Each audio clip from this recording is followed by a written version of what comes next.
जो हमने सरकार से माननीय कृषि मंत्री जी से रखे हैं, उन्होंने हमें बिल के बारे में और विस्तृत तरीके से बताया भी 1 घंटे में, बहुत अच्छे से बताया। तो हमें लगा कि बिल बहुत अच्छा है। कुछ इसमें जो कमियां थी, जो शंकाएं थी, उन्होंने दूर की और हमारी बातों को मानने का आश्वासन भी दिया।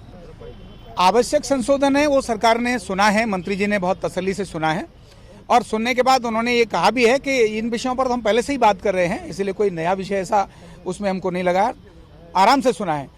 और सकारात्मक पक्ष ये है कि जो भी हमें ऐसा लगता था कि यह बड़ा टेढ़ा है, बड़ा क्रिटिकल है, मंत्री जी ने हमारी बात को सुनकर जो हमें जानकारी नहीं थी उनको भी बड़े डिटेल से रखा। और सबसे खुशी की बात हमको ये लगी कि एक चीज, कोई व्यक्ति अपनी सुई बेचता है तो अपना तय करता है मूल्य, कोई जैकेट बेचता है तो तय करता है, और अगर कोई पैकेट भी छोटे छोटे बना लेता है ना आम के या मान लो आंवले के, तो वो भी अपने रेट तय करता है।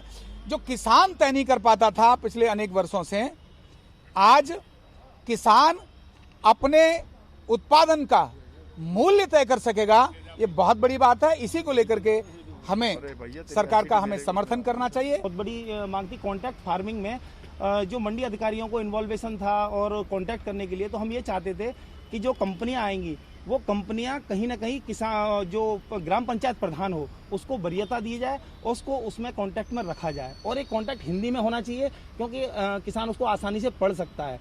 और उसमें कई सारे क्लॉजेज हैं कि अगर किसान मतलब अपनी फसल का दाम बुआई से पहले जो तय करता है, अगर बाय द वे उस पर नहीं खरीदारी होती है तो वो 30 दिनों के अंदर एसडीएम कोर्ट जा सकता था। अब तक ये था, लेकिन मंत्री जी ने बोला है हम सिविल कोर्ट जाने के लिए भी उसको अधिकार देंगे। आज भारतीय किसान यूनियन के सभी राष्ट्रीय और प्रादेशिक पदाधिकारी उत्तर प्रदेश से यहाँ आए हुए हैं और उन्होंने इन तीनों कृषि सुधार बिलों का बहुत ताकत से समर्थन किया है और उन्होंने कहा है कि हम बिलों के साथ हैं, सरकार के साथ हैं। कृषि में ऐसे सुधार बिलों की अपेक्षा लंबे समय से थी, मोदी जी के ये नेतृत्व में पूरी हुई है। कई जगह किसान कुछ भ्रम फैला रहे हैं और इसलिए इन लोगों के मन में भी भ्रम था। जब मैंने विषय को रखा तो उन्होंने कहा कि हम पूरी तरह बिलों का समर्थन यहाँ भी करते हैं और अब जिला स्थान तक जाएंगे और बिलों के बारे में किसानों को बताएंगे, किसी को गुमराह होने की जरूरत नहीं।